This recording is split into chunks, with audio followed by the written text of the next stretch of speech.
Perdue. Thank you, Mr. Chair. General, congratulations on your nomination, and thank you for the time we personally spent earlier this week. I'm very impressed with your record, and thank you so much for your decades of service, sir. I have a question on organization. In late August, and we've talked briefly about this, President Trump announced that the Cyber Command would be elevated to a unified command. But we know that Section 1642 of the 2017 NDAA is clear that it would only be executed once the Pentagon studied the split from NSA and certified it would not pose an, and I quote, unacceptable risk to the mission. What's your opinion coming into this job, and how will you help us? Will you make a recommendation about that possibility of splitting NSA and Cyber Command, or is that something that you already have an opinion on? Senator, I don't have a predisposed opinion on this. I think we begin with the question, what's best for the nation? And I think that that's critical for us to consider. Is it best for the nation that the National Security Agency and U.S. Cyber Command stay together under one leader? Or is it at time now that we think about a separate National Security Agency and a separate combatant command? The Congress has laid out a series of conditions upon which both the Secretary of Defense and the Chairman must attest to. If it's to split, I would imagine, if confirmed, that among the early things that I would do is make that assessment, and in the first 90 days provide that to the Secretary of Defense for his consideration and the Director of National Intelligence. Thank you, sir. Let's also talk about, with regard to the first 90 days, at some point in a classified environment, I would personally like to see the committee have you come back and talk about the menu of options that you will provide to the President once you get to that point, the potential menu of options for deterrence and for measured response. One of the questions we have right now, before Admiral Rogers was here earlier, and that is the definition of an act of war. And in cyberspace, I'm not comfortable that we have today a clear understanding of what constitutes an act of war. And there are people who have testified before this committee that have said, when we look back upon this time and the actions taken by some of these near-peer competitors out there and others, that some of these actions will rise to the level that will be defined as an act of war. Do you agree with that?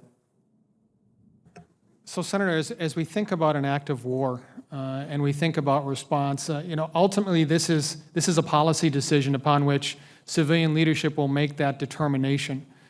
In terms of what I see my role would be if confirmed, that is to provide a series of options, capabilities for civilian leaders to consider to utilize or not utilize in the future.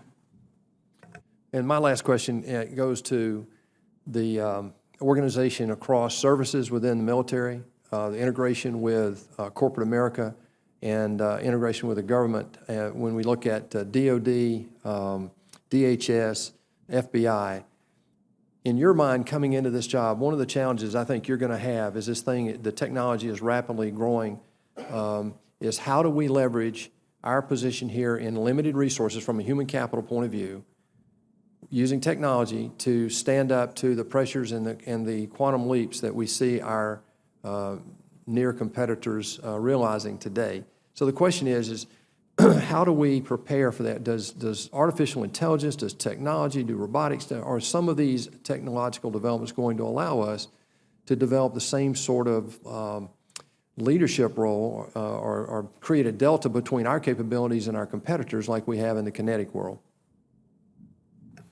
Senator, your question strikes at a chord for me because I think it talks to our national defense strategy, which really emphasizes partnerships and alliances. What have we learned in the Department of Defense, and particularly within the Army, is the fact that to stay abreast of what's going on within the technology sphere, you have to look broader than your service. You have to look broader than the services.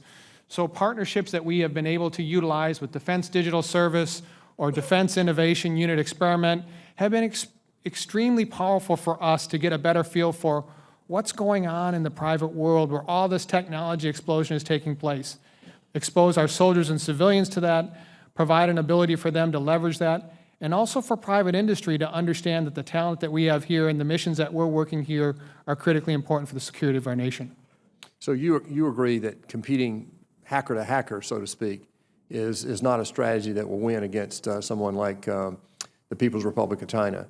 and that technology is going to have to play a role in that. Defense Innovation Board concluded late last year some of the similar they presented some of the similar findings. My question is do you agree with that? And then two, how do we assure that the individual services all have a similar level of proficiency as they develop their own individual capability? And in your role, will you help coordinate that?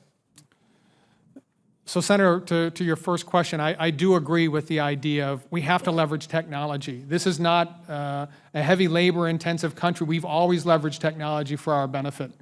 In terms of how we do this across the services, there are wonderful ideas that are in the Navy, the Air Force, the Army, the Marines on doing this. I think one of the roles that I would play, if confirmed, is to make sure that we have a very, very high bar for innovation, that we have a very, very high bar for those unique individuals that can play a critical role in developing the technologies that our nation will need in the future.